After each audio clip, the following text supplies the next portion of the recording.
Hey, hello. Hello, Kiran. Hello, Shashwat. Hi. Can you just tell me how to share the screen? Okay, right now you can't share the screen. So let me tell the whole procedure. So there Okay. is Rajiv Samanto, you can see on the screen, right? He's the host. Yeah. He is Okay. from Sri University. So Okay. the procedure is that we will be put in mute around Okay. 4:40 to 43, and then he will start Okay. FB live. So then it will show that we are on Acha. FB live, live on S. Mm. Oh, it's already showing. It's already showing. So now after that, okay, we will let all the participants in this meeting. Right now it's 59 Okay. people. So I'll let all the people in the meeting room, and then I Yeah. will welcome Yeah. Shashwat. Shashwat is Okay. our chair today, and then I'll also welcome Kiran. Shashwat, you then, after Hi. welcoming you and Kiran, you just read the Kiran Keshavamurthy's bio and the Yes. title of the thing. Okay. Kiran, let me You just can see me, introduce right? you. Shashwat, Yeah. yeah, I can Hi. see you. Shashwat is Hi. my Am I? dear Yeah. friend. Yeah. He is from North Odisha University. Hello. He's my. Hello. Hello, Dr. Keshavamurthy. Hello. Hello. Just a second, I am receiving a call from the IT. Mm. Hello. Okay. Okay. Okay, sir. Yeah.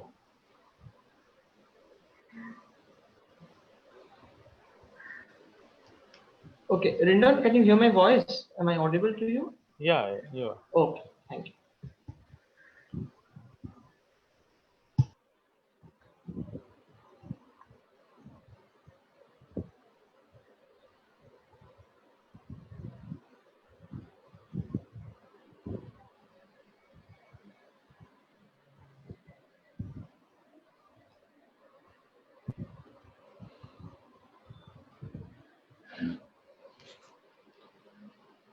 It's going to be a little hard holding the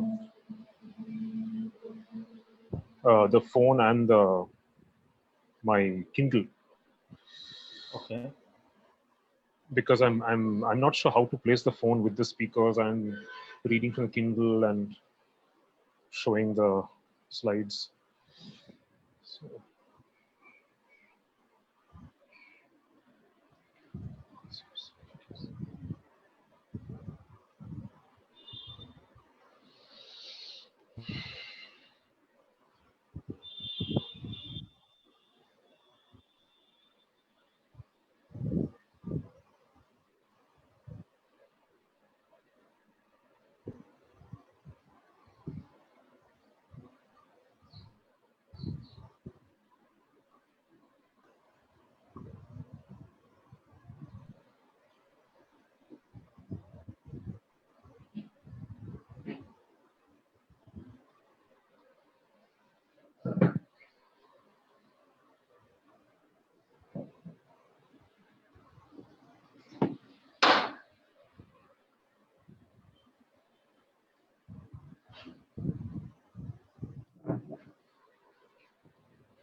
can you still see me, Rindon? Yeah. Okay. Just want to, but because you can't see the.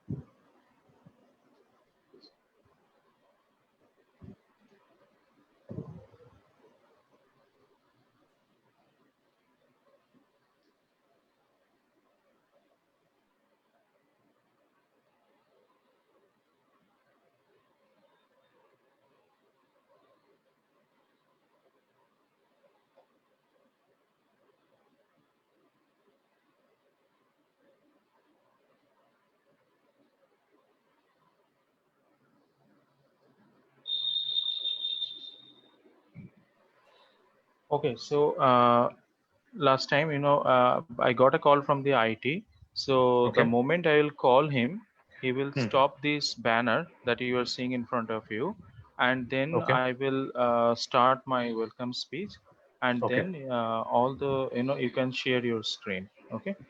Okay. Oh.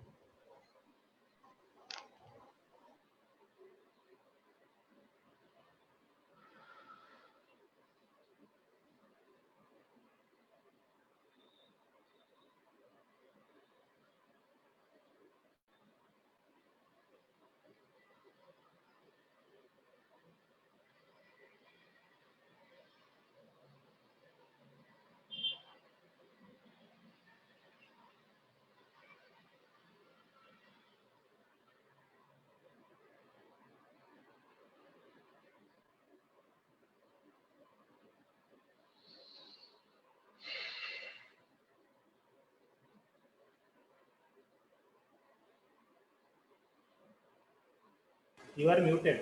You are muted.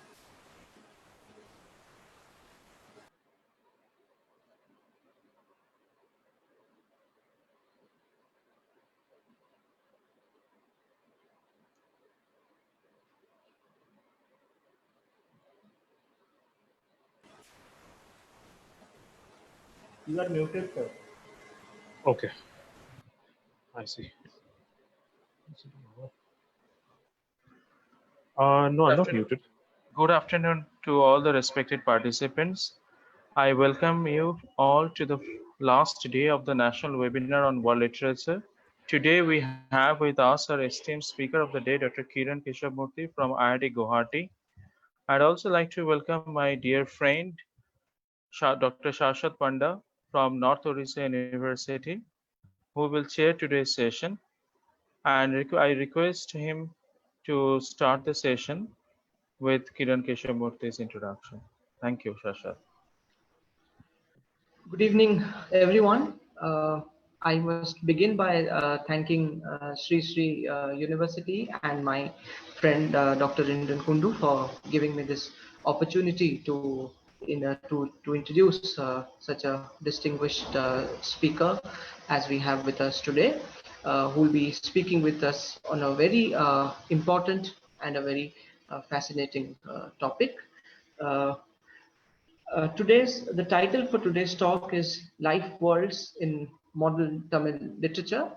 And our esteemed speaker for today's session is Dr. Kiran Keshavamurthy, who is Assistant Professor of English at IIT Guwahati.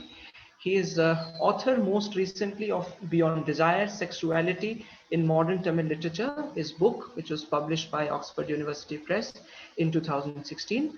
Dr. Keshavamurthy has taught at University of California, where he completed his doctoral degree. He is also taught at Manipal University and Center for Studies in Social Sciences, Kolkata.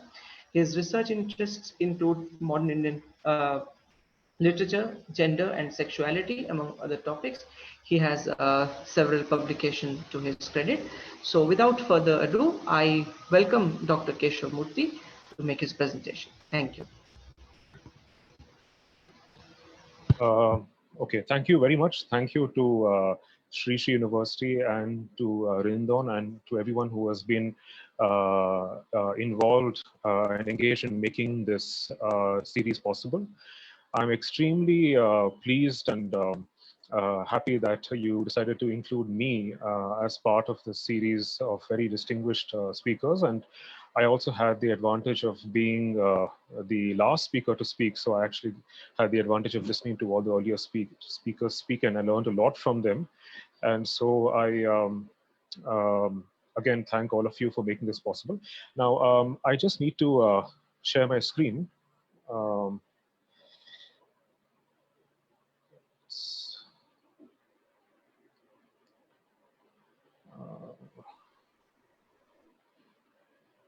is there a way of doing it? The screen share?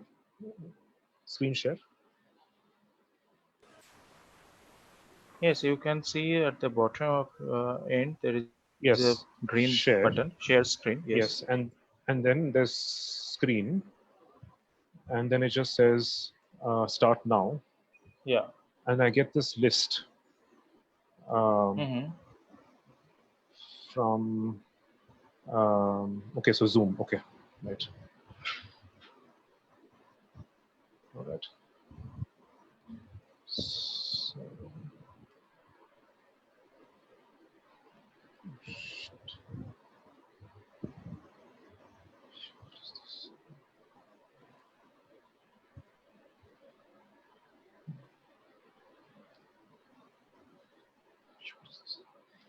okay, so can you see my screen now?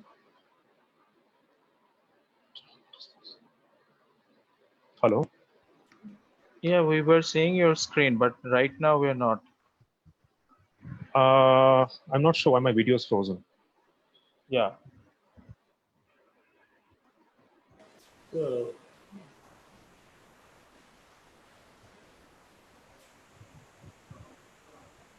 Um,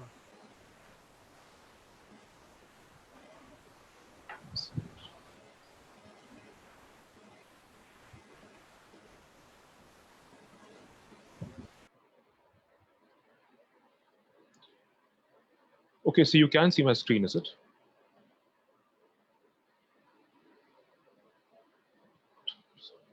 Yes, we can see.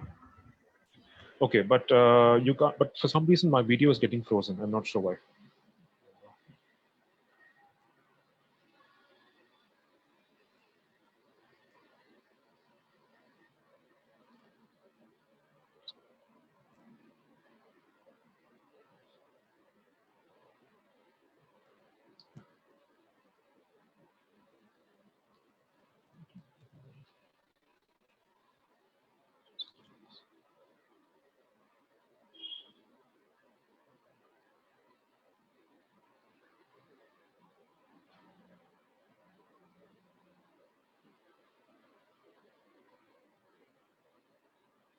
Yes, can you see the screen now? My screen.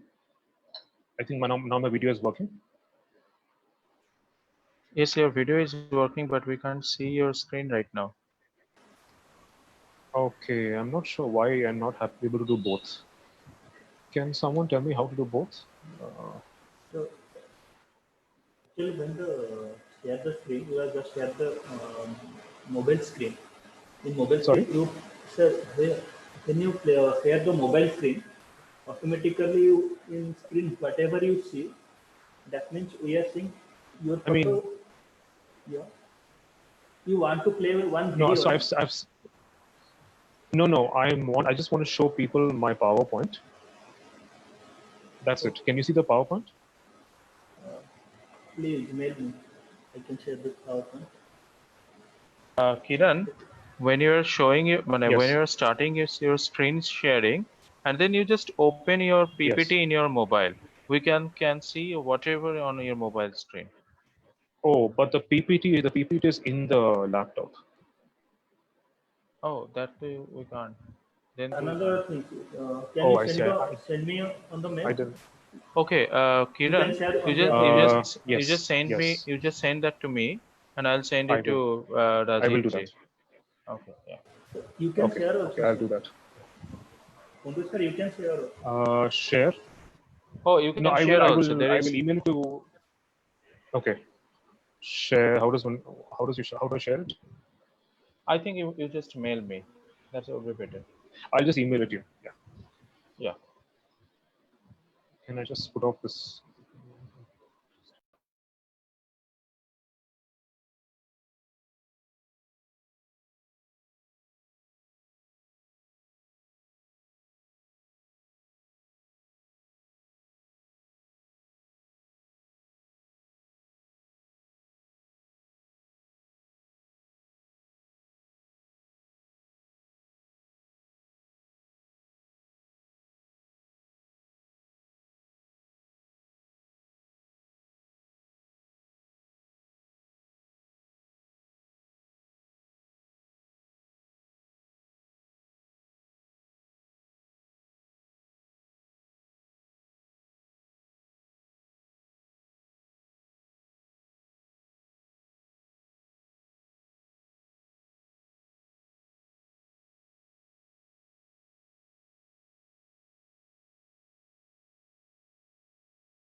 Okay, I have sent Rind on the PPT, so maybe I can start now. Um,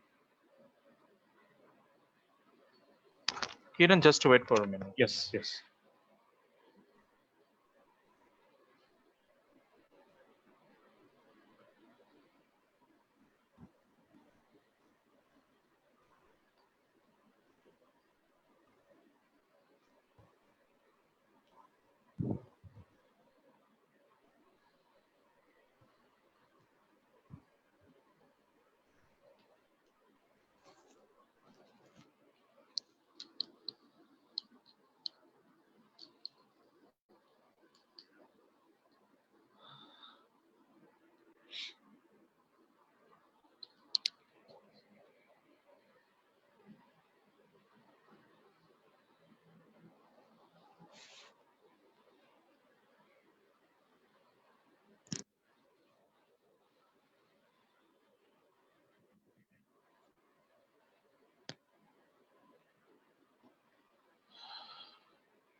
Kiran, now is everything fine? Yeah, we Yes. can see Okay, the so I'll PPT. start now. Yeah.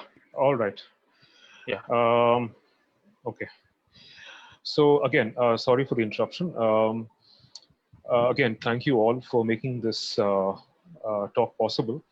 Let me just begin. It's going to be a rather longish presentation, and it's going to be a rather dense textual analysis. So please do bear with me. So I begin.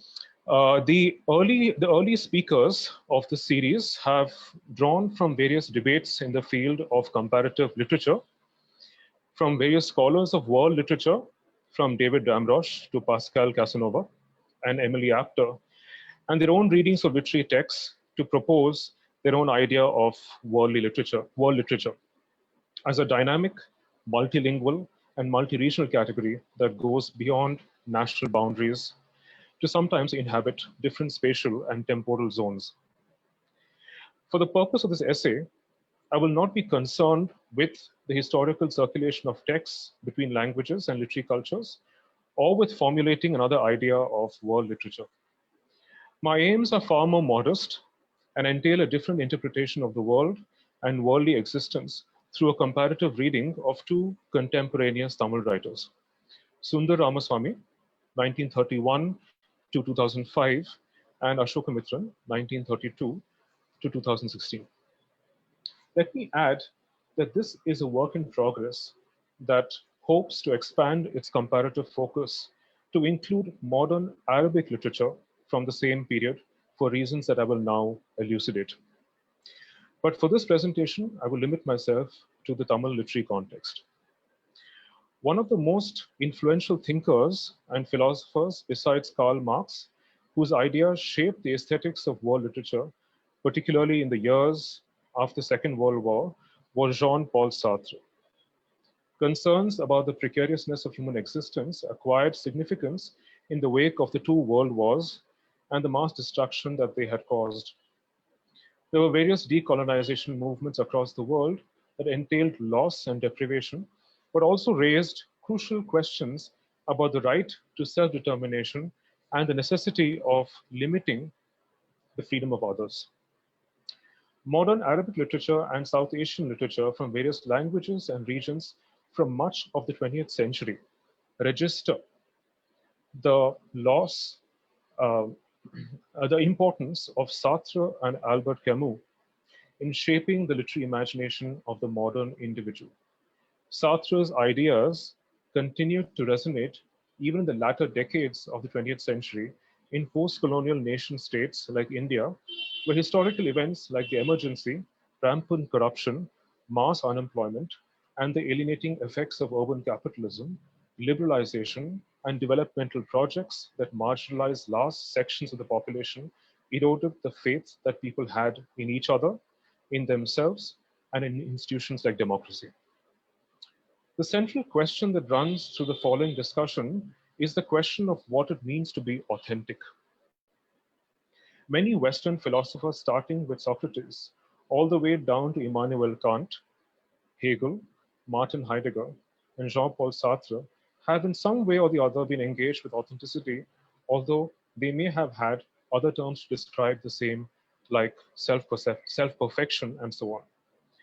As Charles Taylor and Charles Guyon observe in their philosophical histories of authenticity from the 18th century onwards, older conceptions of authenticity postulated a self that had to transcend itself through social reform, virtuous self-discipline, and so on to attain authenticity.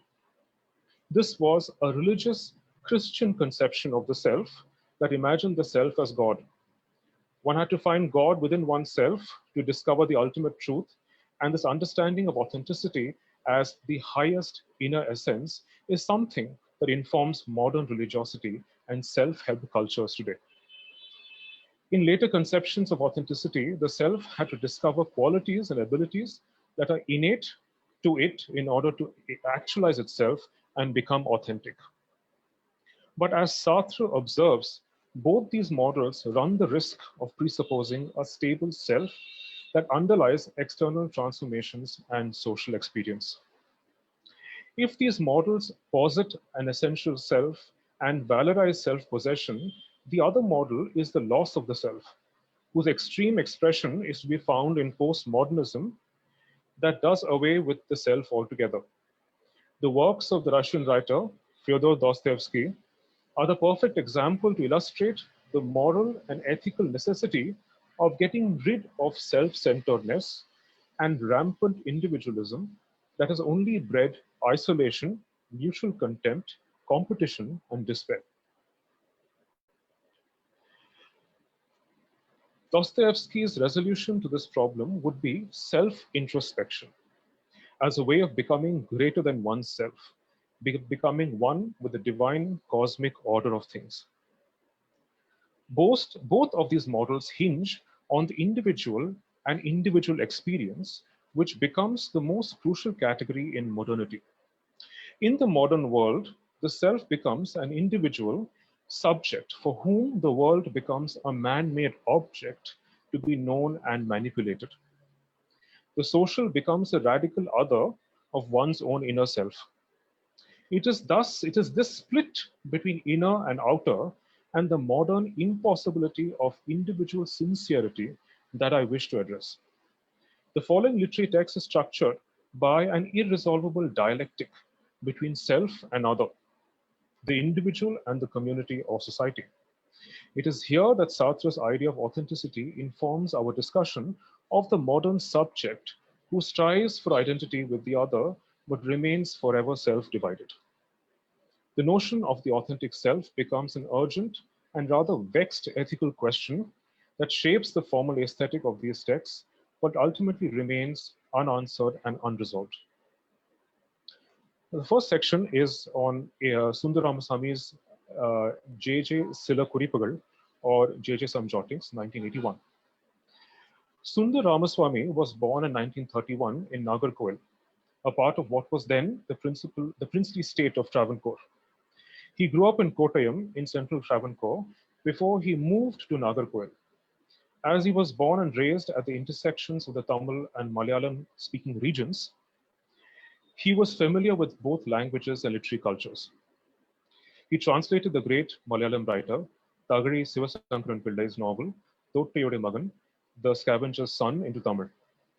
His literary debut was a volume he published in memory of one of the major early Tamil modernist writers, Pudumai Pittan, 1906 to 1948. In the 1950s, he was drawn to the United Communist Party of India and published many of his early short stories in various progressive Marxist journals of the time. Later, he distanced himself from the left movement as he grew disillusioned with communist movements in Europe. He identified himself as an arch modernist and kept away from the Communist Party and its ideologies. So, I mean, what I'm trying to say is that Sundar Ramaswamy's main problem, like many other writers, was the authoritarianism, the kind of the disjuncture between the policies of the Communist Party and what was actually happening in practice. He identified himself as an arch modernist and kept away from the Communist Party and its ideologies. JJ Some Jottings is Ramaswamy's own response to his disillusionment with communism and Gandhism and his growing distaste for the insularity of Dravidian politics and propaganda and the impact they had on Tamil literature and culture. Sundar Ramaswamy's novel JJ Some Jottings is divided into two parts. The first part is a fictional biography of a fictional Malayalam writer called James Joseph, or JJ as he was known, or as he is known, that features various Malayalam literary critics and writers, some of whom are inspired by real life figures, and imaginary footnotes that track JJ's ideological differences with other writers, his subsequent disillusionment with all ideologies, and his longing for an authentic life. Although the first part of the novel is from the perspective of an anonymous writer who is also an admirer, it reads like JJ's self-narrativization, a self that evolves through his evaluation of various ideological positions in his attempt to potentially discover the truth. The narrator forms one of the poles of JJ's self-narrativization and self-dramatization, and this becomes even more evident in the second part of the novel, which is an excerpt of JJ's diary notes. His diary notes are a record of JJ's experiences of the everyday, which here I suggest is an ambiguous temporal category, which is on the one hand, an average abstraction of a human life, and a register of certain events that signpost JJ's intellectual and ethical evolution, his ultimate dissatisfaction with all ideologies, and a philosophical inquiry into the question of authenticity. The novel takes the form of a posthumous biography about a fictional Malayalam writer named JJ, and under the pretext of detailing an equally fictional Malayali literary world to a Tamil readership, satirizes the parochialism of Tamil culture and society. I argue that the novel's engagement with the cultural and linguistic differences between the Tamil and Malayalam literary worlds is only nominal and illustrative rather of a fundamental or creative paradox between truth and habit, as embodied in JJ's character. Now, if you look at the first quotation in the slides, it's just that's the first quotation, if all of you can see it. I will just read that quotation out. My task is to influence ideas at the root of all action. Without thoughts, there can be no deeds. Anyone who has an impact upon ideas can, in reality, influence actions. By effecting a change in beliefs, mankind itself can be transformed. For this, man should learn to be truthful in all his relationships and interactions. Now, he has taken them for granted. So long as this hurdle remains, preaching will only slip in the moss of habit, a treacherous moss. Can a society, oblivious of copulation, but immersed in love, reproduce itself? Creation means a feel for truth. The mind needs to be turned towards a state of creativity. Man should be taught about himself.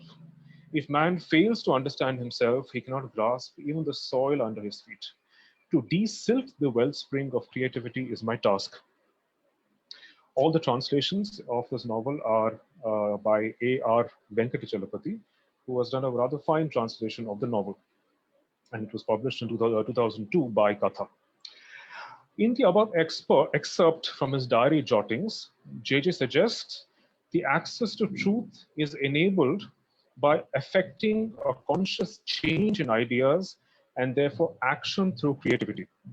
Creativity that here includes literature is an embodied and self-reflexive disposition that can bring about a feel for the truth. Creative literature is thus identified as a habitual practice that becomes the experiential ground of truth. But the access to the truth is not, as JJ suggests, direct or unmediated, but unavoidably structured by habit, which then requires the repeated undoing of habit. The philosophical import of the narrative lies in the fact that man can never get rid of habits or the habit of forming habits that necessarily mediate his relationship to himself and to others. Habits affect the human engagement with the world in terms of thoughts, actions, and choices in a paradoxical manner. They are, on the one hand, restrictive as they desensitize human consciousness to external impressions, even as they are liberating precisely when consciousness is freed of investment in any particular impression. In habit, consciousness is um, simultaneously present and engaged and absent and indifferent to the subject at hand, giving the act of engagement a mechanical and natural effect. The literary and aesthetic function of habit becomes important here. When the act of creativity becomes a habitual state or disposition, it becomes an ongoing movement of a self-differentiated subject towards authenticity. The creative power of habit lies in its reiterative practices that enable the individual subject to potentially transcend self-difference and attain self-sameness. Creative habit thus constantly reconfigures human subjectivity as an insistent accident in the process of becoming authentic. In mediating the binary between real and ideal, the contingent and the necessary, the habit becomes a virtual agent that invariably determines the potential choices that the subject makes in her journey to attain a certain ideal of truth. The habitual practice of creativity is then the means of experiencing truth, while the experience of truth itself, in this case, the truth of the self, as something that is self-divided, insubstantial, unsubstantial, and gratuitous, remains an experience that is beyond language and reason. JJ embodies a crisis in the circularity of habit and action and their easy correspondence to moral disposition. His constant predicament in the novel is his inability to determine whether his action is original or derived from habit. He is haunted by his inability to make choices and decisions that reduce him to an apparent state of paralysis, which is reminiscent of some of the characters from Sartre and Albert Camus' works, Nausea and the Plague. He claims in frustration that he is neither able to act with perfect conviction nor able to die. But his dilemma cannot be equated to inaction. The truth for JJ is potentially experienced precisely in the disjuncture between habit and action, where the rejection of socially cultivated habits is estranging even as it opens a space for difference and newness.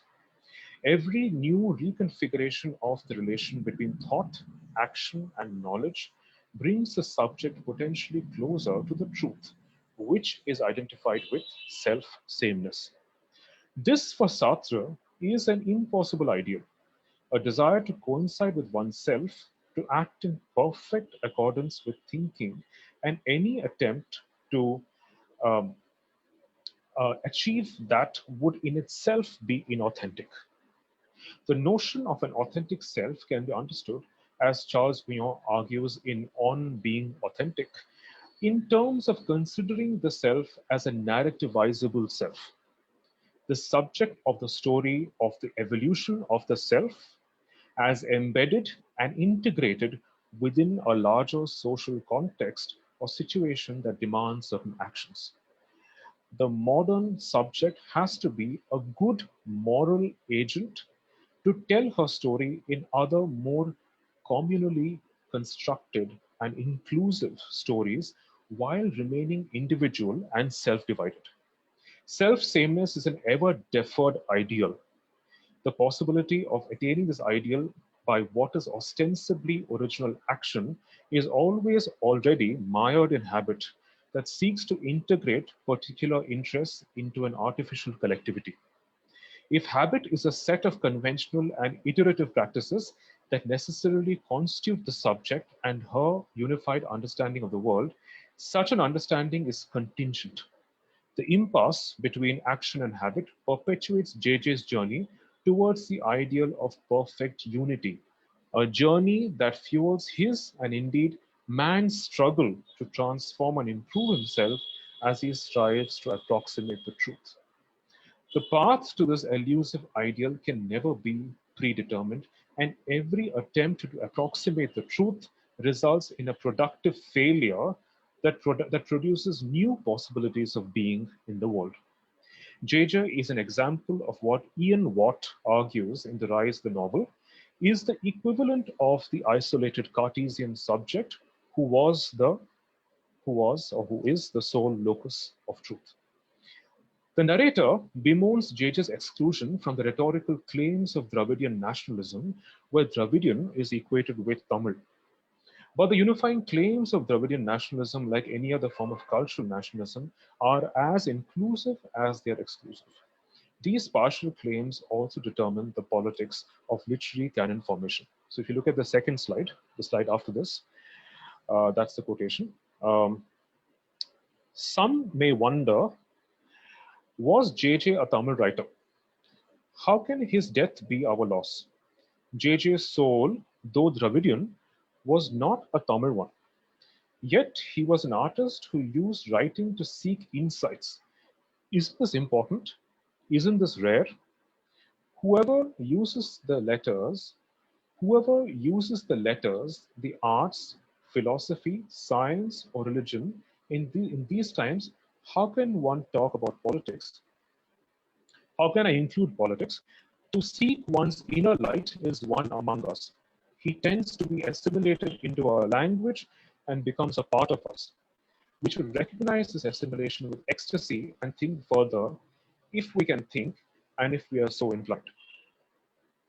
The predicament that drives the narrative and is figured by the narrator and JJ's character is the irresolvable slippage between repetition and difference that constitutes one's perception of experience.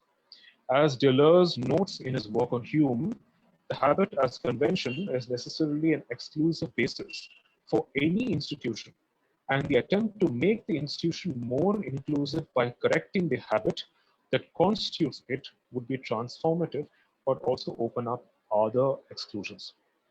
The interplay between repetition and difference as embodied by the narrator or biographer and JJ, respectively, becomes a narrative strategy that unfurls the human subject's open-ended journey towards truth and being.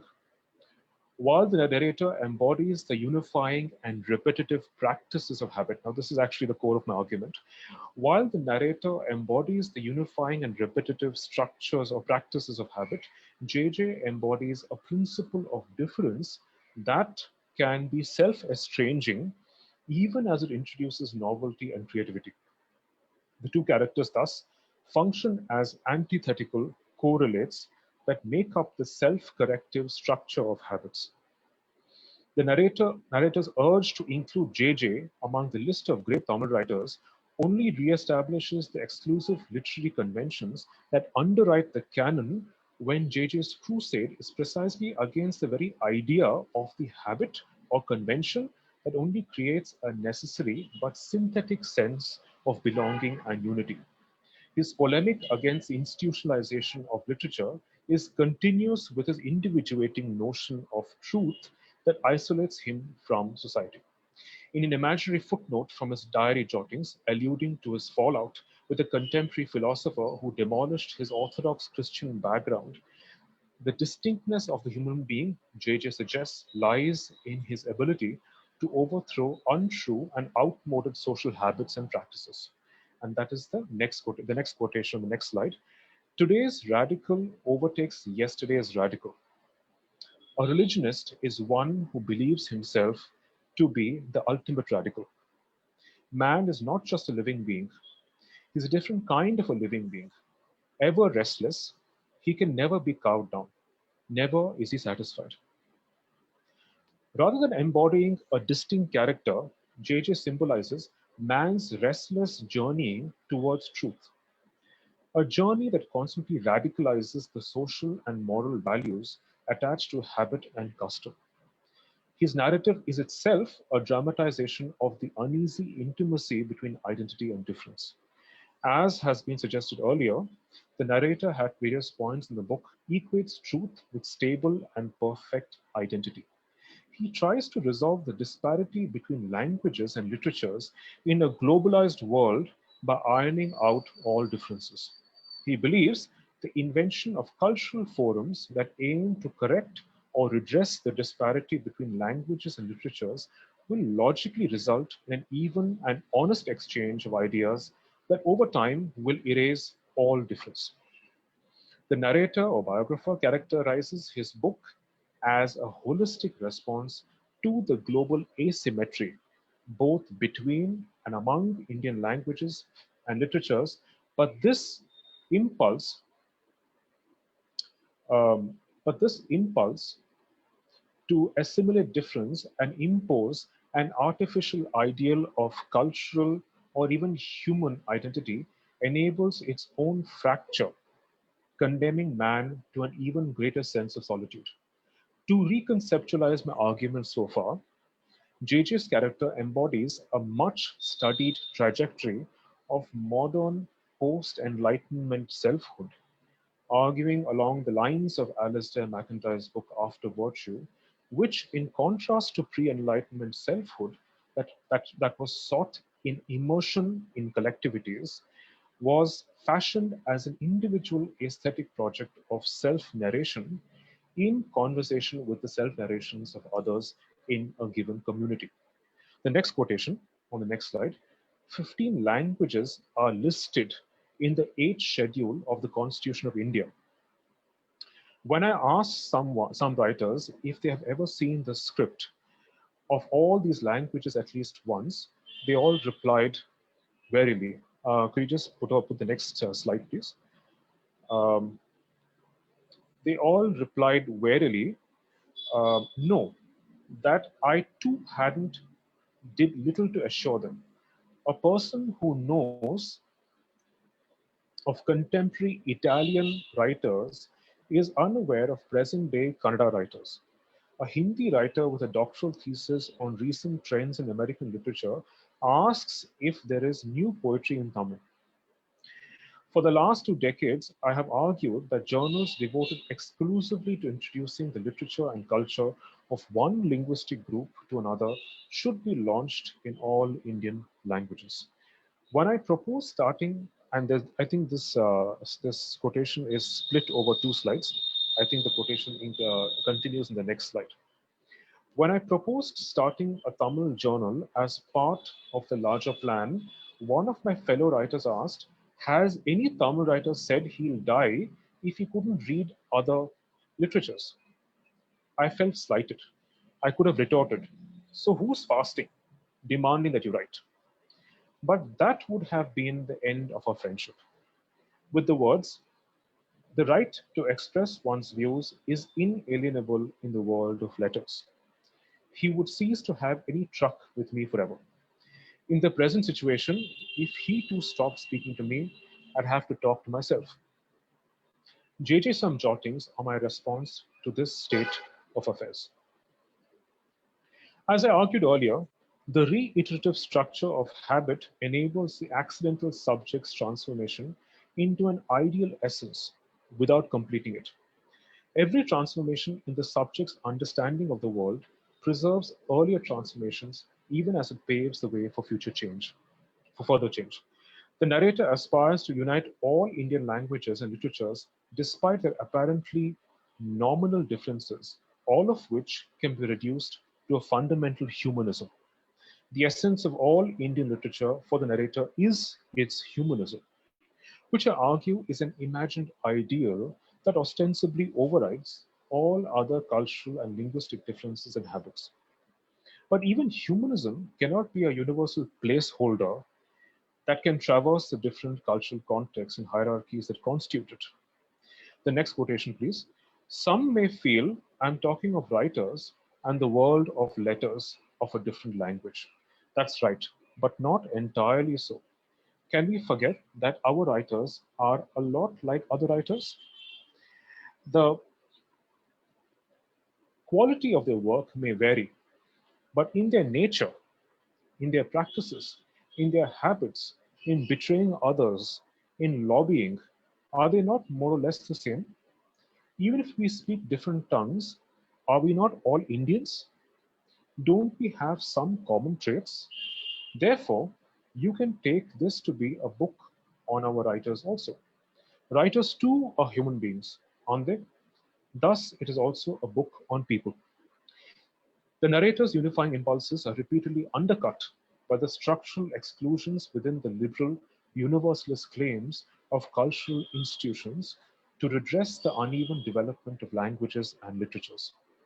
The universal function of literature is to approximate the experience of truth, which is, however, an individual and estranging enterprise.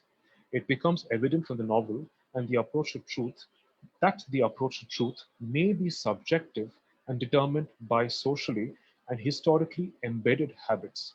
But truth itself is not a singular or universal essence or identity with a particular value or referent. By the end of the novel, it becomes clear to JJ that the truth is precisely the irredeemable sense of lack and nothingness that constitutes and transforms human subjectivity. The ongoing quest for authenticity is thus a creative process in its unraveling of the internal differentiation that constitutes subjectivity. The production and reception of literature as one form of creative experience is an authenticating project that, irrespective of its social and historical context, aims to constantly strip human nature of the morals of habit and custom. For JJ, literature is essentially historical and philosophical in its processes, in that it symbolizes the restless human subject's everlasting striving for the truth in a postmodern world where there are no stable categories, or even in a modern world for that matter. The journey towards truth can never be anticipated or predetermined. Truth comes to be articulated as an inexplicable momentary experience of correspondence between thought and narrative that can never be captured by language and literature. In her orientation towards truth, the subject realizes her potentialities. The narrator's beliefs are completely shattered by JJ's polemic against social conventions like marriage. The novel traces the development in the narrator's literary taste from cheap romantic serial novels to discovering JJ's disillusioning attack on marriage. The narrator, notwithstanding his awe and admiration for JJ, is initially unsettled by JJ's ability to repeatedly strip the pretense of the human world to, quote, erase the line between thoughts and the printed word. Today's modern writings, JJ feels, are, quote, a mask that modern man wore to hide his dissatisfaction due to moral reasons. The narrator's response to JJ's critique is one of fear and ecstasy. The fear of being stripped of the comfort of dreams and beliefs, and the ecstasy of momentarily experiencing without being able to express the coincidence between experience and language. The joy of experiencing the unity of thought and language and narration in JJ's writings is an embodiment of an ideal moment of truth and perfection that, however, is provisional in a world where all values and categories are in crisis. To protect himself from the crisis of meaninglessness, man constantly creates and rationalizes an imaginary world of make believe and religious faith to um, serve his own interests. The breakdown of every belief and habit is only replaced by equally fragile and conventional beliefs and habits that reiterate the fact that man can neither give up the habit of forming habits to make sense of the world, nor replace those very habits in his longing for perfection. In the unrelenting creativity that characterizes the ability of the human imagination to go beyond the given, truth, however momentary and provisional, can only be an experiential category that is outside the realm of reason and representation. Towards the end of his diary notes, JJ suggests truth as perfection is precisely an inexplicable sense of nothingness, a lack of self sameness that structures human subjectivity and meaning. But as JJ suggests, man's quest for truth is always threatened by human desire, which can neither be entirely satiated nor exterminated, and the arbitrariness of beliefs and conventions that necessarily structure desire and perception. The next quotation, please. The next slide. Considering the burden of so many theories, it is of little surprise that man seeks refuge in God, for a little faith always lurks behind rationalism. Behind every principled position lurks a personal interest revealing its real face. Next slide, please. Next slide, please. The intensity of the predicament tortures man, which breaks down earlier beliefs. Afraid of plunging into nothingness, man embraces new beliefs in a make-believe of holism, closing his eyes to the shortcomings. Tested against life, philosophical theories lose their sheen. Then the dressing up of philosophy, man's desires, dreams, and ideals, his struggle to see God in tangible form, in the embodiment of faith, in conformity with reason. Poor man, how does one realize life is not in the least obliged to ensure victory to truth quests? It keeps circling in its endless cycle, indifferent to man's dreams, desires, and struggles. Will its cycle and force ever be grasped by his intellect? But it is precisely this sense of nothingness that JJ in his diary notes does not equate with a void. This nothingness is the creative lack that reconfigures and reorients the subject towards a potential sense of truth and being. Truths or sincerity is an ideal. So I think it's just important to clarify here two notions of truth. One, which is the truth in bad faith, Sartre would say, and one is the truth which is in good faith, which is the authentic truth. And the authentic truth is precisely when we realize that we are an insubstantial, gratuitous, identity-less self, right? And there is this other truth in bad faith, the inauthentic truth, which is this man's constant aspiration, hope for perfect identity. So truth or sincerity is an ideal of perfection where all differences except for the difference between truth and untruth cease to be. Truth, according to JJ, is an index of man's nobility and a dream of perfection that inspires man to improve himself. One's faith in truth entails being true to oneself and hence to others, which for JJ presumes an historical erasure of differences between and within individuals, of all the different applications of habit, conventions, rules, beliefs, morality, and political positions. A sincere faith in truth would put an end to all the rationalizations of habit to arrive at a state of holism, a state where the world is perfectly integrated. But if the achievement of such a state were possible, it would end all human creativity that is forever aimed at self-transformation and transcendence. The next quotation on the next slide. Let me be branded with any name, optimist or nihilist, progressive or reactionary, socially constructive or destructive. I need to reach a plane where all mean the same. A one difference is crucial. That alone counts. Do I speak the truth? Whether they call me a reactionary or an enemy of society or by any other name, I am noble in myself. If, on the other hand, as a result of speaking falsely, acting at variance with my heart, indulging in flattery, betraying friends, following devious tactics, the society is to put me in an exalted position. I do not desire it. I do not speak out of arrogance. I have numerous frailties. I struggle to overcome them. Mine is a journey. I don't seek perfection. I know I can't achieve it. There is no such thing as perfection.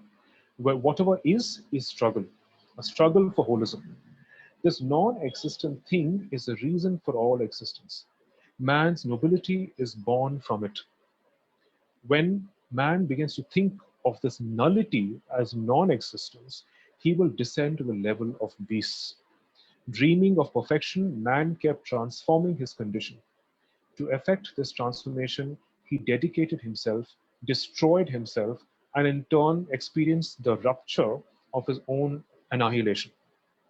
History proclaims man's faith in perfection. The reiterative practices of habit are primarily exercised in language in all its forms. Language at once desensitizes human consciousness to impressions through its recursive practices and enunciates different and newer ways of being, of becoming. The act of writing, for instance, involves making choices within the limits of certain practices that both reinforce them and open up possibilities for freedom. On the one hand, the narrator inspires to forge an intellectual and spiritual relationship with JJ that transcends body and language, which, according to the narrator, has divided men and, quote, enslaved man who was born to be on the side of truth, to sound. So, enslaved man to sound. And yet, language and literature are the only means through which even a sensory experience of truth is possible. In the latter half of the novel, the narrator presents us with JJ's diary notes that he states form the preliminary basis for all his other writings. His notes capture sensory experiences in all their immediacy, and the narrator admires his ability to go beyond national, linguistic, and communal boundaries and unravel the fetters of religious thought and morality that impede human self-realization. Humans, JJ suggests, have been ironically forced to forsake their transparency because of religious morality. The chasm between man and life has been widened by the rut of quote unquote custom and habit that conceals meaning and passes off as truth. For JJ, the journey to truth can never be predetermined. It only entails the repeated stripping of outmoded values and positions that can no longer suit the needs of the contemporary world. The historical trajectory of truth has the ability to undo norms and disturb the peace and complacency of his readers. For instance, in another section of the novel, JJ critiques the synthetic humanism in the writings of a well-known socialist writer, Mullaikal Madhavan Nair. Beneath Nair's claims of portraying poverty in unsparing detail, the narrator feels Nair's tactical exclusions of certain details are meant to satisfy his readers. The synthetic humanism of Nair's writings are, according to JJ, only a reflection of his greed for money and fame and his failure to question his own fantastical world of make-believe. In a conversation with his professor Arvind Menon, a mentor known for encouraging young writers to write in what was then a new realist mode, JJ implicitly critiques Mullaikal Madhavan Nair's writings. And this is the next quotation, please. It is not the incident itself that counts. When a body functions without reflection, without sensitivity, in a hidebound manner, stupidly like a storehouse of reflex actions, everything becomes just an incident, the mechanical response of mere reflection. What is action anyway? Is it my own action or is it just a habit others instilled in me? Reflecting on these lines, philosophical issues take precedence over incidents. What distinguishes animal from human habit for Hegel is that the latter conceals its identity as habit, passing off as original. The repetitive practices of habit deaden human sensitivity to impressions, so that human consciousness is at once indifferent and engaged in the world. If habit enables seemingly spontaneous forms of reflex action, original action requires a constant reorientation of the self with the world, of the self towards itself and its relation to the world.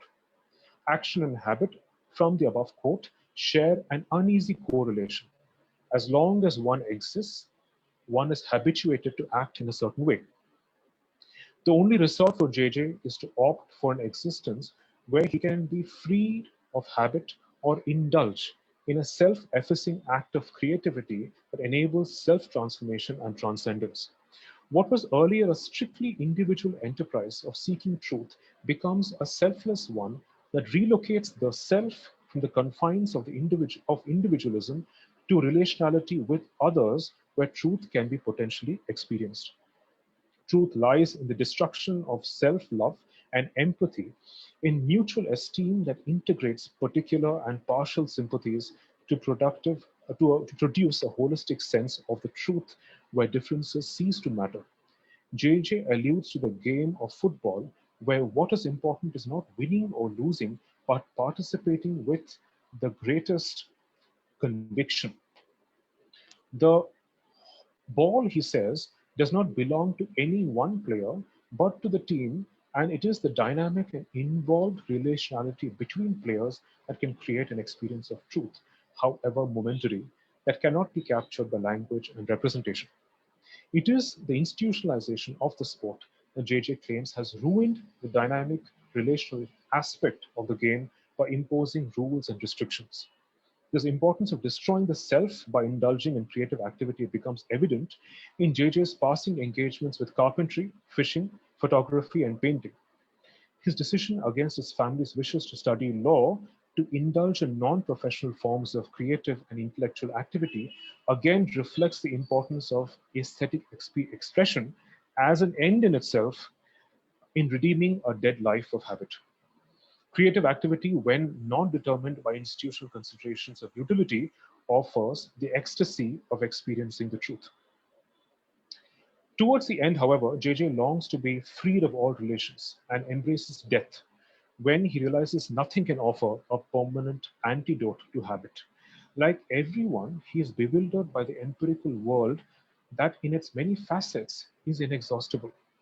In its wonders and inscrutable, quote, our bewilderment dulls our sensibilities and fools our minds into being machines of habit. When the narrator discovers JJ's dying, he realizes all great writers have been responsible for hastening, quote, little deaths to kill the body on an everyday basis. He wonders if their short lives have something to do with their inability to countenance the loss of their selves in their struggle to live. In conclusion, the deadlock between action and habit has to be repeatedly undone precisely through certain relational acts of creativity that constantly renew the human relationship in the self and to others.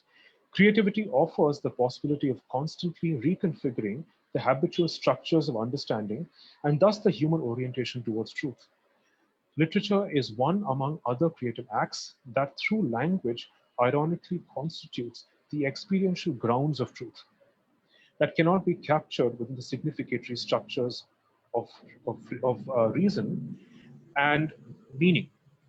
If norms, rules, and habits or conventions are necessary to crystallize meaning, literature has the power to undo all of them and constantly recreate an understanding of truth that in the novel shifts from being a primarily individual enterprise to a shifting relational act of aesthetic expression.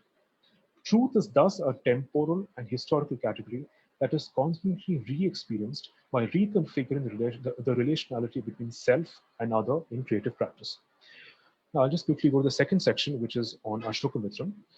Ashokamitran is the pseudonym of Jagadish Tyagarajar, a writer who wrote hundreds of short stories, novels, novellas, and autobiographical pieces on the film industry. He wrote non-fiction and journalistic prose in English too. Many of his works have been translated into other Indian languages. Like Sundar Ramaswamy, he has a mixed background. He was born in Chennai, but then moved to Secunderabad, where his father worked for the Nizam's railways. After his father's death, poverty compelled his family to move back to Chennai.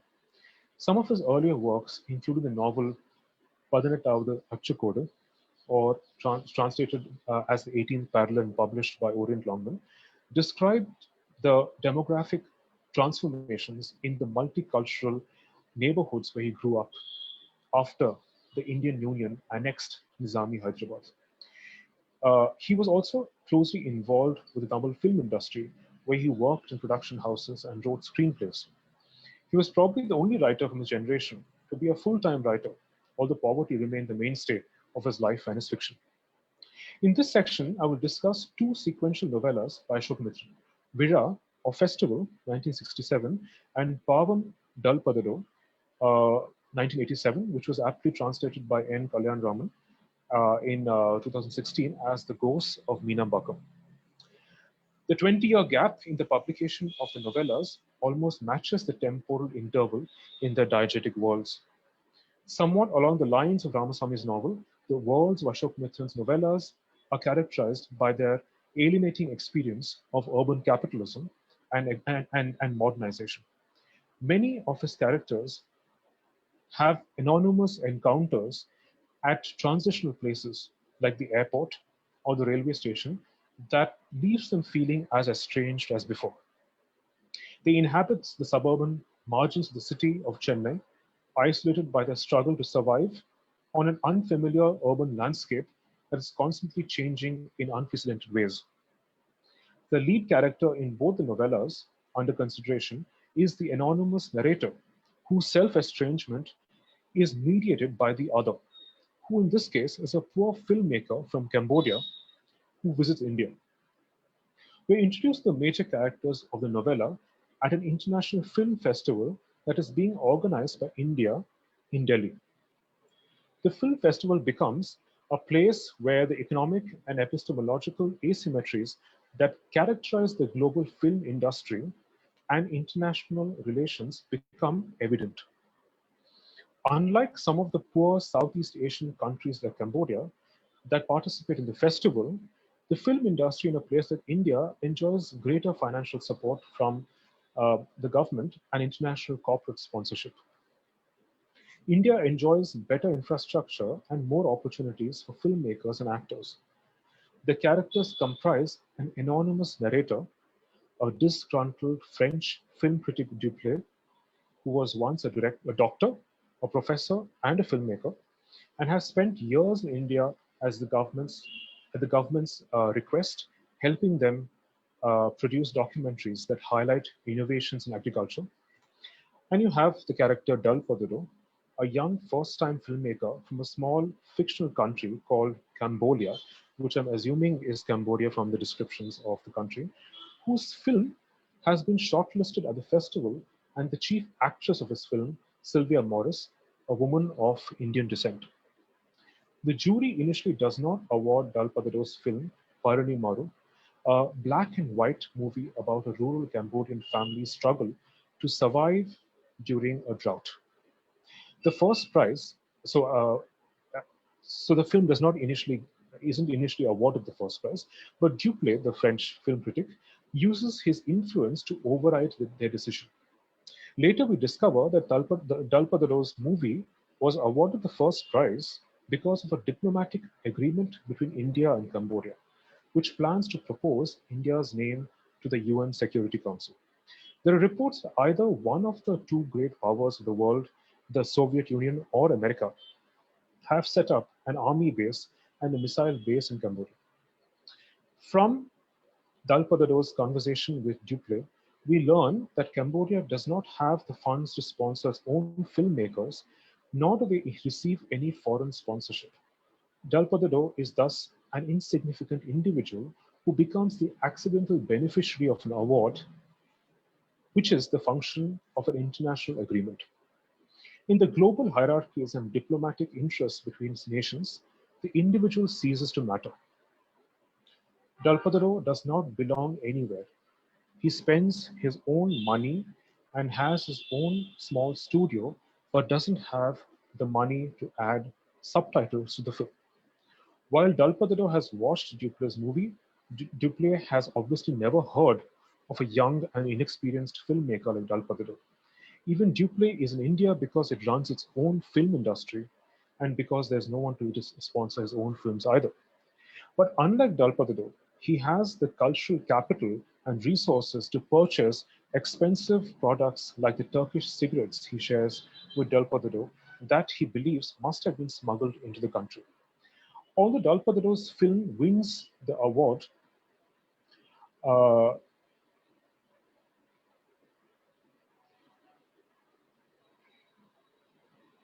wins the first prize, the film unfortunately does not generate the kind of revenue that the organizers had anticipated because there's a stampede on the day of its release that results in people getting injured. The prize means nothing to Dalpadado, who realizes that once a festival is over and he ceases to be the guest of the state, he will again have to struggle to survive. We discover later that Dalpadado is trying to make some money by secretly selling his camera and diamond ring to pay his ex-wife's alimony back in Cambodia. His wife suspects he's having an affair with Sylvia. He realizes the festival will not launch his career and it will not be easy to survive in a foreign country, an expensive city like Chennai. Dalpadado discovers that the money that Sylvia had given him in Delhi was from Dupleix. We also learn that Dalpadado was exploiting Sylvia by selling her to men in exchange for money. He suspects that she had an affair with Dupleix in exchange for the money he gave her, which makes him jealous, and to test her loyalty, he asks Sylvia to accompany him to meet the famous owner of a cinema theater to whom he plans to sell the rights of his film. He is pleased when Sylvia refuses to accompany him. She cares for him and often gives him the money she earns. There are suggestions that Sylvia is the only authentic character in the novella. She cares for Dalpadado despite his exploitation. We discover later that she never had an affair with Dupleix, who gave her money to be given to Dalpadado, and she cares for Dupleix, and she is the only one who anticipates his sudden death. In the sequential novella, Pavam Dalpadado, which is translated as The Ghost of Meenambakam, the existential dimensions of Ashokamitran's fiction is far more explicit. What is central to this text is the idea of chance and coincidence that dissolves the very binary between human agency and predetermination.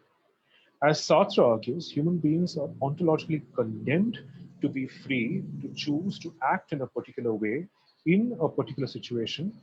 What they choose to do and how successful they are is what Sartre calls a practical form of freedom, which has to be distinguished from the first form of freedom, which he calls factual or ontological freedom. Both these forms of freedom are correlated without ever coinciding.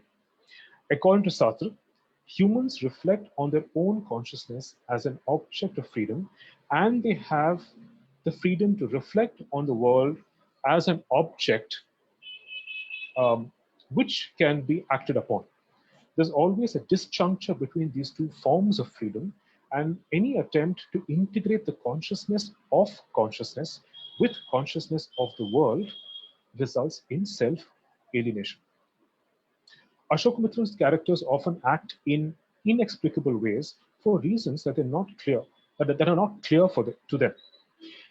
Their seemingly involuntary actions are not always driven by reason, but there is, I argue, an underlying desire to attain some form of identity with and through the other. Human desire has to be understood as a metaphysical desire to overcome the ontological disparity between self and other. It is an instrument of freedom and self-transcendence. What emerges from a reading of this text is the fundamentally contingent and arbitrary nature of human existence that is shaped by the concrete possibilities that the subject chooses to realize in a particular situation, which of course eliminates and produces new possibilities. But as we shall see, it is impossible to establish a causal narrative that will produce a rational, coherent, and stable self. The Ghost of Meenambakam is largely set in the Chennai airport, which is imagined as a transitory place of social promiscuity where chance encounters are possible. It is a place where people bid farewell to each other without the guarantee of seeing each other again. It is a place where life and death meet, a place of potential accidents. The anonymous narrator has various associations with the airport. He initially visits the airport once a year because he's a member of a flying club. Then his visits to the airport grow frequent when he begins to work for a cinema studio that produces Hindi movies, and he has to pick up actors arriving from Bombay. He has another tragic association with the airport, which is his daughter Lalita, who died when the plane she flew caught fire. The narrator imagines the road in front of the airport is haunted by the unhappy spirits of people who died in mishaps.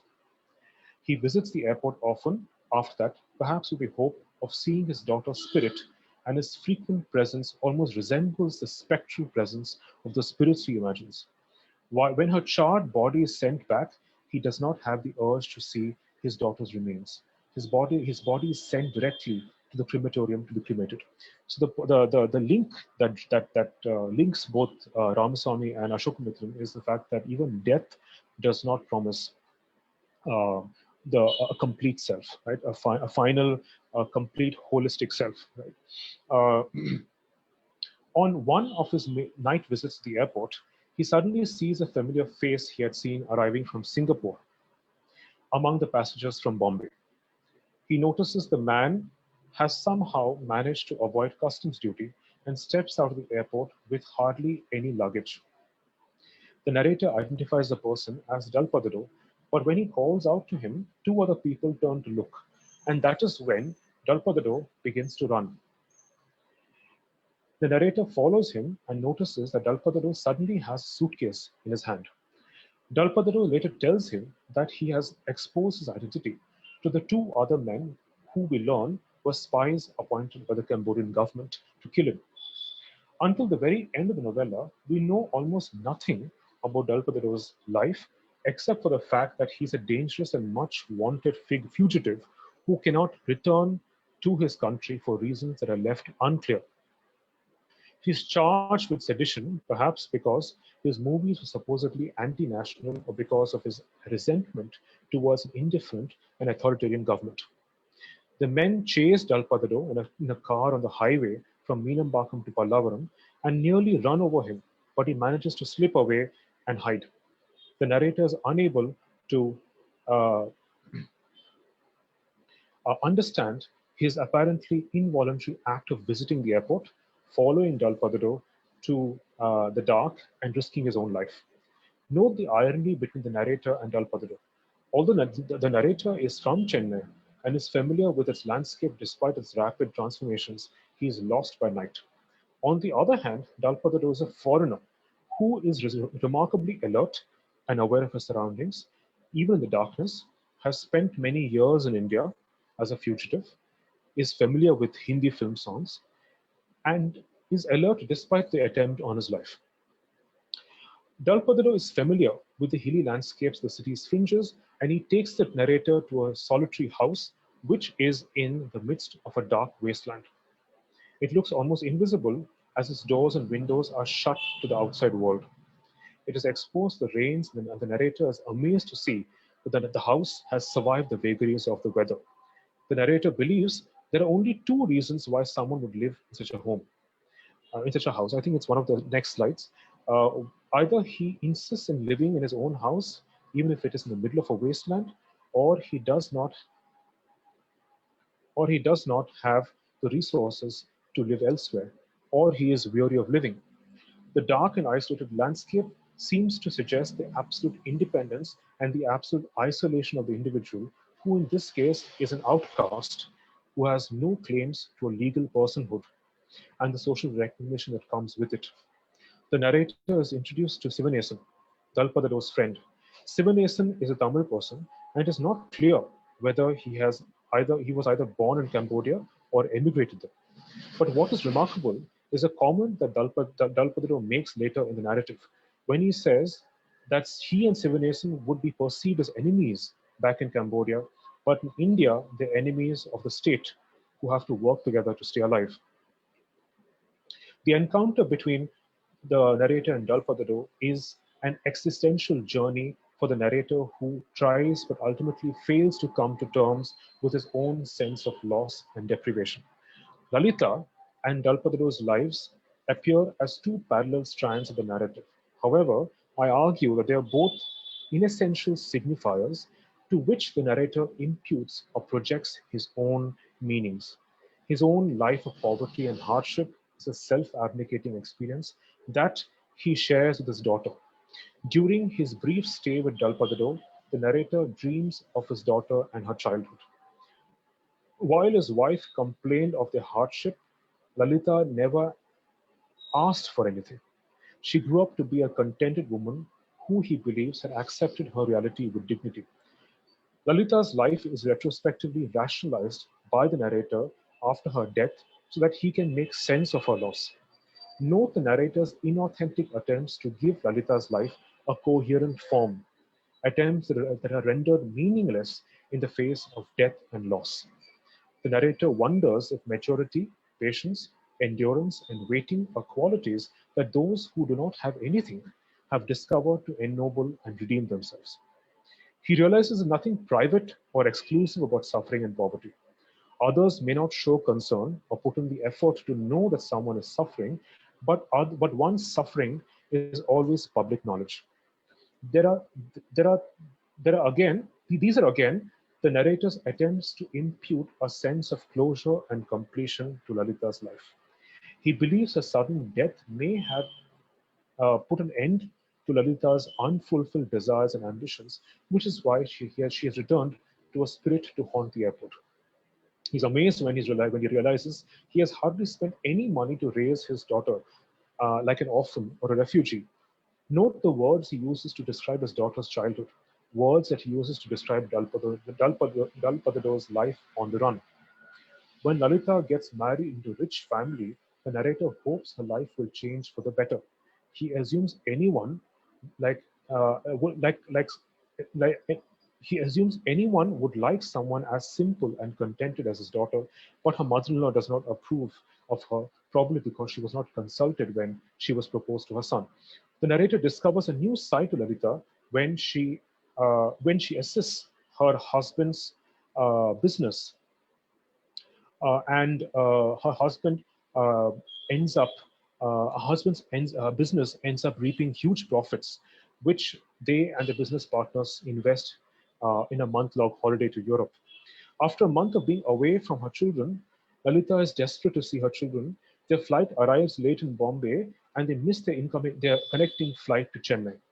While her husband stays back in Bombay on business, Lalita takes the next flight to Chennai, where she loses her life. As the narrator tries to rationalize his loss, he reflects on the absurdity of human existence itself. He imagines all the other choices that Lalita could have made to ensure her existence. He wishes she had waited for some more days, or taken a train to Chennai, or booked a flight that started and ended in Chennai. He consoles himself by assuming that Lalita may not have anticipated her sudden death. It becomes impossible to establish a rational causal relationship between human actions and their effects in the face of tragedies like these. Who can take responsibility for this act? After her death, the narrator is unable to even remember her face. Alita becomes an irreducible cipher, an anonymous stranger he never knew, and it is her death that evokes his remorse and longing for the intimacy that he never got to share with her. The narrator's retrospective anticipations of Lalita's future are his inauthentic attempts to disavow his loss and indeed the very truth of human existence, which is the impossibility of establishing a causal relationship between human choice or agency and its consequent effects and possibilities that cannot be anticipated. In this case, the consequence of Lalita's choice is death that puts an end to human freedom, which is the unavoidable choice that structures human existence and enables all other choices. For Martin Heidegger, the moment of authenticity lies in being oriented towards death. It is the awareness of the impermanence of life that should compel humans to make the most of their life and stay true to what matters to them. But the narrator's grief is an inauthentic human response in the face of death, when he denies, which he denies as the ultimate limit to human freedom. Another way of articulating this disjuncture between the past and the future would be to understand it in Sartrean terms. What Sartre calls nothingness is a creative lack that structures and perpetuates human desire and existence until um, the very moment of death. As Sartre observes, the human subject is always oriented towards the future, and the present is an ever fleeting moment where past possibilities and choices are reconfigured and potentially realized to serve future interests. But when the future becomes the past through the present, possibilities and choices have to be reconfigured again to serve the future. Thus, the past is a function of the future, but the future is not a function of the past. And since the present is a fleeting fiction, there can be no perfect correspondence between past and future, thought and action, leaving the human subject forever distended between past and future. Another sign of the narrator's inauthenticity is his insensateness. The narrator's poverty-ridden existence and his daughter's death have stripped his life of all meaning, rendering his actions involuntary and mechanical. The isolated house where he stays with Dalpadado, and the bleak landscape that is away from urban civilization is a physical manifestation of the narrator's deep sense of self-alienation and weariness. The house lacks even the, the minimal comforts to survive. The narrator ends up borrowing clothes from Dalpadado after getting drenched in the rain. What is interesting here is the fact that it is precisely the lack of basic needs like food to satiate his hunger that remind the narrator of his own existence, even when he thinks he is insensate. But even his hunger is easily satiated when compared to Dalpadado, who has a sharp appetite and a keen awareness of his own vulnerability. He's more attuned to his existence and has a tireless appearance. He's always conscious of his own identity as a traitor and a fugitive criminal. The narrator notices that there is a rehearsed familiarity to everything that Dalpadado does to clear all traces of his presence. And yet, Dalpadado and the narrator share an uneasy correlation.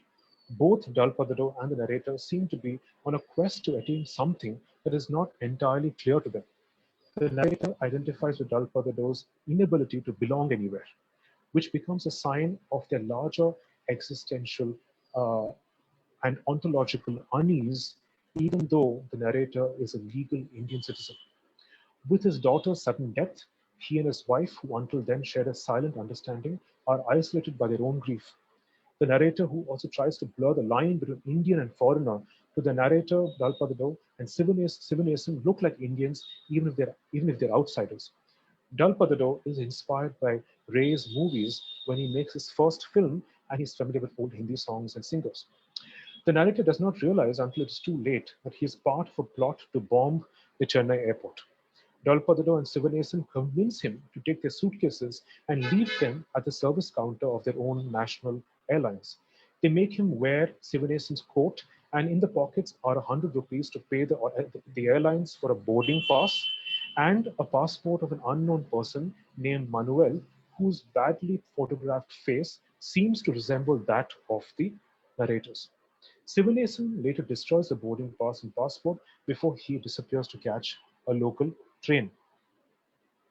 Uh,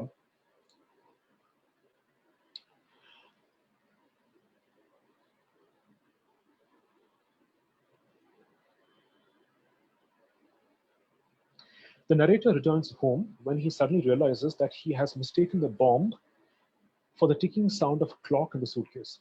He calls up the airport officials like someone else before him does to warn them when he hears a loud explosion that kills many people. The unidentifiable suitcases were abandoned in the departure lounge, and the bomb that was supposed to kill passengers in the flight to Cambodia ended up killing many people in the airport. The narrator imagines that, like Lalita, the victims may not have had the time to realize they were going to die. A section of the airport is destroyed, leaving no trace of the suitcases, and the victims are hardly identifiable. One of the victims is Sylvia Morris, whose letter informing the narrator of her intention to settle down in India and inherit her uncle's savings reaches him after she dies.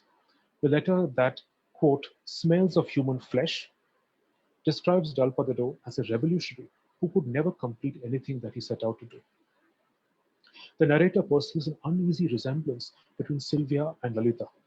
Both of them have the same um, uh, both of them have the same initials on their handkerchiefs. But unlike Sylvia, Lalita's handkerchiefs do not remind him of her face. Sylvia lives in a multilingual and multi-ethnic neighborhood in Chennai called Roypuram, where he hopes to find Lalita. If Lalita died in an unforeseen tragedy for which no one can take direct responsibility, Sylvia dies in a bomb blast, where the narrator becomes an unwitting instrument in the hands of two men. It becomes impossible to determine the narrator's volition here. Was his act of planting the suitcases inside the airport at the behest of the two men a voluntary or an involuntary act? The narrator feels responsible, but is unable to take responsibility for an act that was intended by someone else, leaving the pressing question unanswered. He realizes he cannot even tell the police about his association with the two men without incriminating himself and for reasons that are not clear to him. He can no longer remember the house where they lived, and the only thing that he remembers is the sound of trains passing by. As he goes in search of the house, he looks at a train passing by. He has a disembodied experience that temporarily collapses all distinctions between self and other, victim and perpetrator, agency and determination, life and death. He seems to dissolve into the train and becomes one with the world. Everything that happens to his life and the suitcases that destroyed so many lives disappear. He wonders if this is a sign of his own arrogance and selfishness. This vision, I argue, is only a realization of the fact that individuals are as isolated as they are interrelated. They impinge on each other's lives in ways that cannot be anticipated or retrospectively established. The very attempt to look for a rational and causal explanation of the functioning of the world is only an absurdity that leaves behind unanswered questions. So I will end with that. I thank you for being patient enough to listen to this very long lecture, and now I'm open to questions. Thank you, Dr.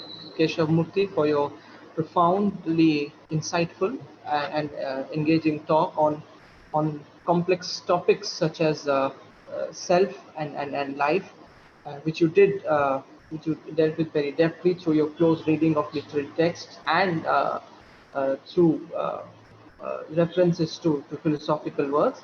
I think now we can take questions. Rindon, how do we do that? Do we take the questions in the comment section?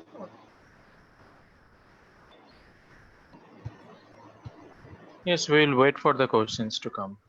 It will come Okay. at the comment section. Okay.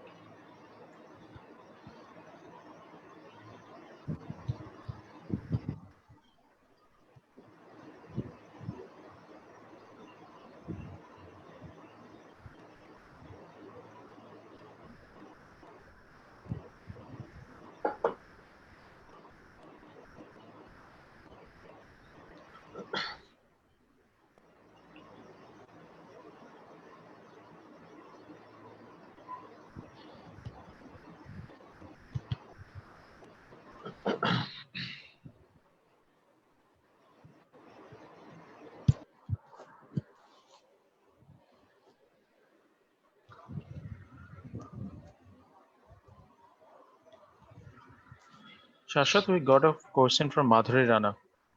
Can you see the chat box? Just a second. Yes, yes. So there's a question from Madhuri Rana which says, what is the position of Tamil literature in world literature today?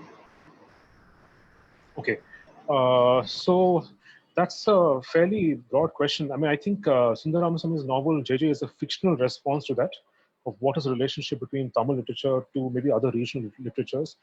Maybe not, yeah, to a certain extent, even the asymmetries between Europe, the Euro-American world, and the non-Western world, and the fact that. I mean, there's a quotation I don't know reading out where people have read, Indian writers have read Euro-American writers, but they've not heard of Latin American writers, or they haven't heard of fellow Indian writers. So there are all these problems and questions that refer to the. Another way of actually addressing that question would actually to also be able to look at Tamil not just as a language which is not restricted to a particular geographical region called Tamil Nadu. Right? So you need to look at Tamil also in larger context of Southeast Asia, in terms of Singapore, in terms of in terms of Malaysia, and also in terms of some of the Sri Lanka, of course, and some of the diasporic Sri Lankans who have moved to France and and Canada, and that would actually be another interesting another project that I would be interested in doing, which is to actually look at what these diasporic Tamilians are actually saying about, Sri Lanka, or what do they say about larger historical currents of Tamilians and non-Tamilians in terms of trade and commerce, also in terms of erstwhile colonies. In terms of, for example, there are writers I know who have purposely, intentionally not assumed, not embraced citizenship in the countries that they have, where they've settled down. They end up doing all these odd jobs because they don't want to be. It's a political statement to not want to belong anywhere, and to kind of be beyond the nation and beyond nationalism in some way. So there are different responses to that question. I mean, it's a very broad question, but these are just some that I can think of right now.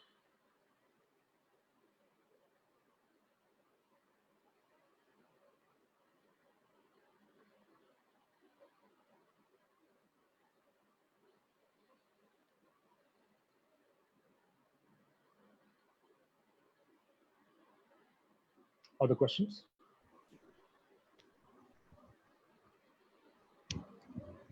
Yes, we have one more question. Am I audible, Dr. Keshavamurthy? Yes. Thank you for this. So the question is, can we read Ashok Mitran's fully, pardon my pronunciation, please. I know which story it is, yes. Yes, the English translation is The Tiger Artist, as a text which tries to localize the authenticity of self. Localize the authenticity of self. I would require an elaboration of the question. I'm not sure what the person means by localization of authenticity. I mean, maybe we can give the person some time to elaborate the question, and somebody else can ask a question, and we can get back to that question.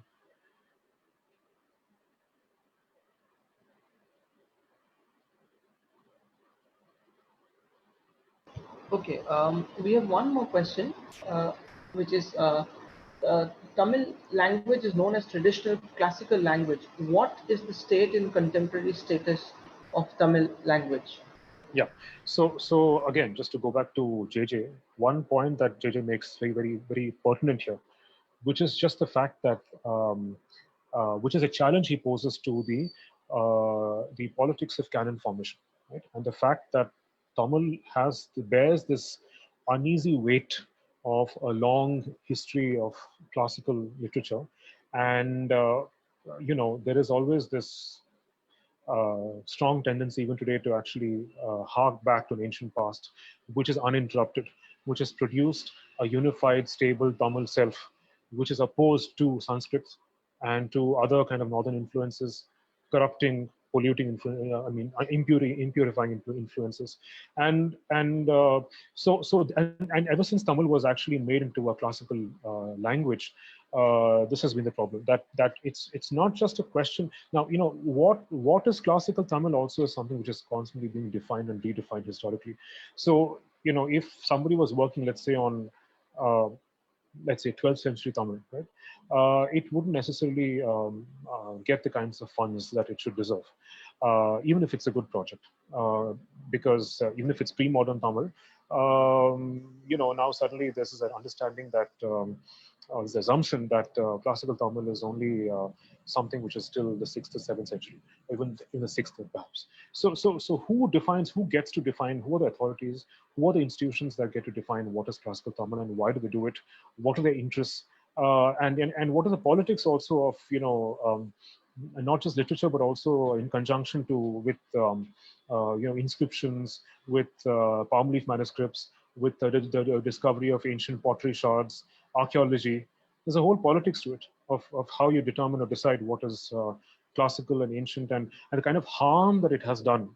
I would openly say that a lot of Dravidian politics has done more harm than it has benefited the study of literature and larger questions of ethics and the question of the other.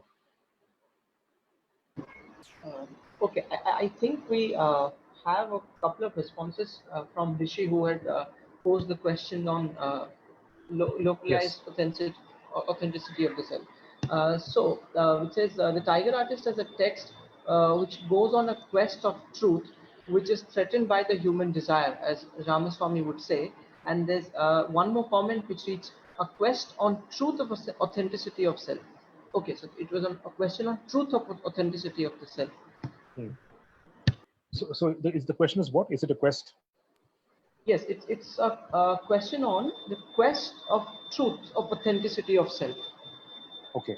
So yes. So I mean, as I said earlier, I think we need to clarify what we mean by truth. If we mean truth is something which is, is absolute and lasting sense of stability and identity, a stable self, then that is not authentic truth. And that's in bad faith, as Sartre would say. But true, I mean, the real, no, not real, but I would just say the authentic would be something which kind of assumes or asserts the fact, posits a self which is insubstantial, which is gratuitous, which is not driven by reason, right, or entirely by reason. So it's interested in exactly breaking down the binary between agency and predetermination by talking about chance encounters, coincidences, gratuitous actions, the actions that don't necessarily correspond to thoughts, or the effects that the actions are intended to produce, and so on. Yeah. Okay.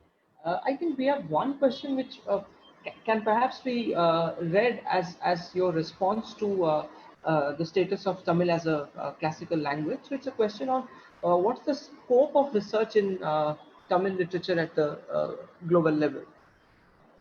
Well, let me tell you that Tamil is after Sanskrit, and I'm not saying this out of any sense of jingoism or pride, but it's just the fact that Tamil is the second language. I think that I would say the second language, second Indian, South Indian, South Asian language to be introduced in the Euro-American context at the level of universities and colleges, to be taught as a language and then as literature.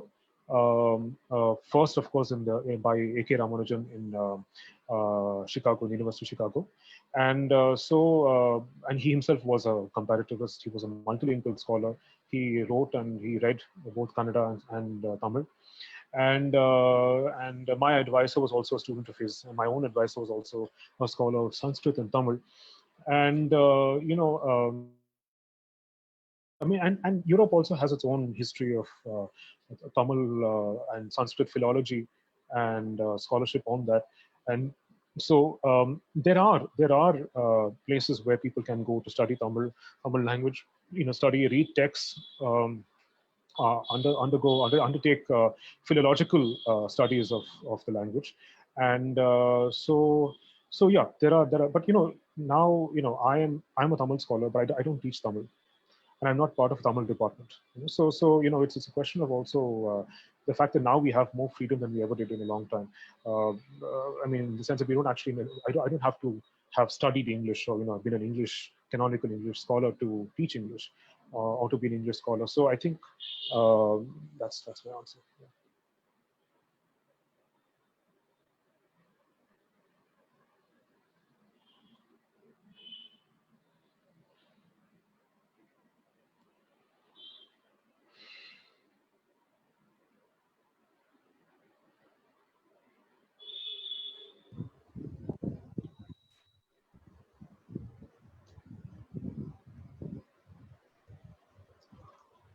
Hello, Shashwat. We are running out of time. Can you then conclude the session today?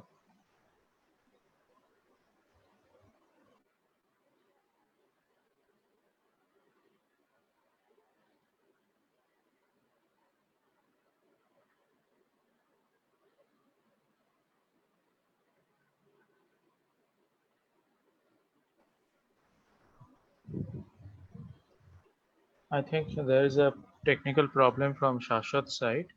Okay. So let me thank you.